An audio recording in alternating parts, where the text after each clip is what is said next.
रूस की ब्यूरविस्टनिक मिसाइल फिर से फोकस में आ गई है क्योंकि सैटेलाइट तस्वीरों से वोलोग्दा में परमाणु भंडारण स्थल के पास निर्माण की साइट का पता चला है।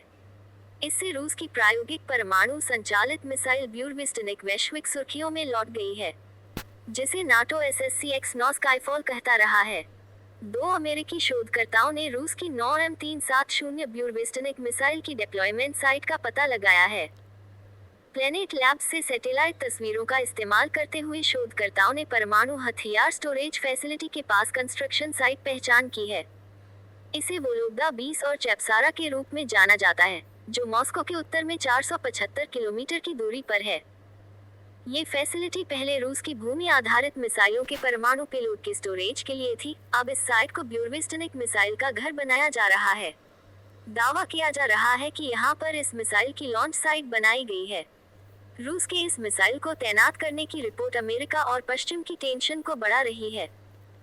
फर्स्ट पोस्ट की रिपोर्ट के मुताबिक 9M370 ब्यूरविस्टनिक रूसी शस्त्रागार में सबसे विवादास्पद हथियारों में से एक है। मार्च 2018 में पुतिन ने पहली बार खुलासा किया गया था कि मिसाइल को परमाणु हथियार ले जाने के लिए डिजाइन किया गया है और यह परमाणु संचालित इंजन से ऑपरेटेड है, जो सैद्धांतिक रूप से इसे असीमित रेंज देता है। International institute for strategic studies के अनुसार ब्यूरविस्टनिक की रेंज सीमा 20,000 किलोमीटर 12,400 मील तक हो सकती है, जो इसे रूसी क्षेत्र के भीतर से दुनिया में कहीं भी लक्ष्य पर हमला करने की अनुमति देती है। ब्यूरविस्टनिक की सटीक तकनीकी विशिष्टताओं के बारे में बहुत कम जानकारी है। ऐसा माना जाता है कि मिसाइल को एक छोटे ठोस ईंधन रॉकेट से लॉन्च किया जाता है, जो फिर एक लघु परमाणु रिएक्टर वाले इंजन में हवा चलाती है। ये रिएक्टर हवा को गर्म कर देता है और आवश्यकता पड़ने पर मिसाइल को कई दिनों तक हवा में रहने में सक्षम बनाता है। रिपोर्टों से संकेत मिलता है कि ब्यूरविस्टनिक को ग्राउंड आधारित ट्रांसपोर्टर इरेक्टर लॉन्चर TEL वाहनों से लॉन्च किया जा सकता है।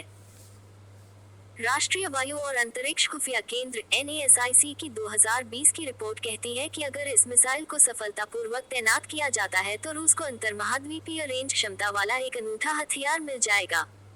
मिसाइल की कम ऊंचाई पर उड़ान भरने की क्षमता इसे यह वर्तमान मिसाइल रक्षा प्रणालियों से भी बचाता है। इससे ये रूस के रणनीतिक शस्त्रागार के लिए एक शानदार हथियार बन जाता है। हालांकि कई पश्चिमी विशेषज्ञ मिसाइल की रणनीतिक खूबियों को लेकर संशय में हैं। इनका मानना है कि ब्यूरविस्टनिक रूस की मौजूदा परमाणु क्षमताओं में उल्लेखनीय वृद्धि नहीं करता है, जिसमें पहले से ही अमेरिकी मिसाइल रक्षा को कमजोर करने की क्षमता शामिल है।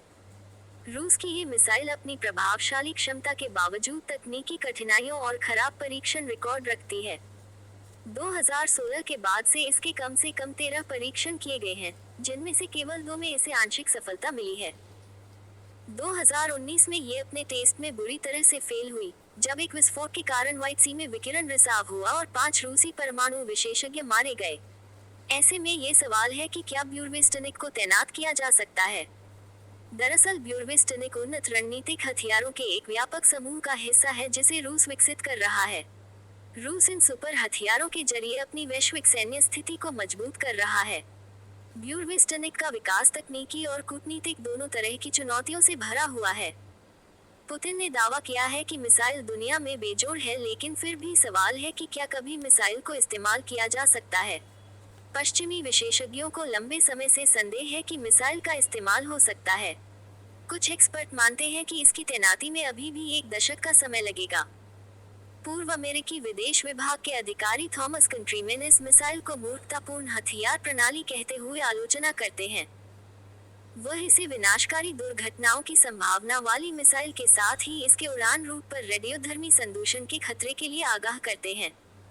अमेरिका की चिंता इसलिए भी है क्योंकि ब्यूरविस्टनिक का विकास और तैनाती न्यूज़ संधि अंतिम शेष US रूस हथियार नियर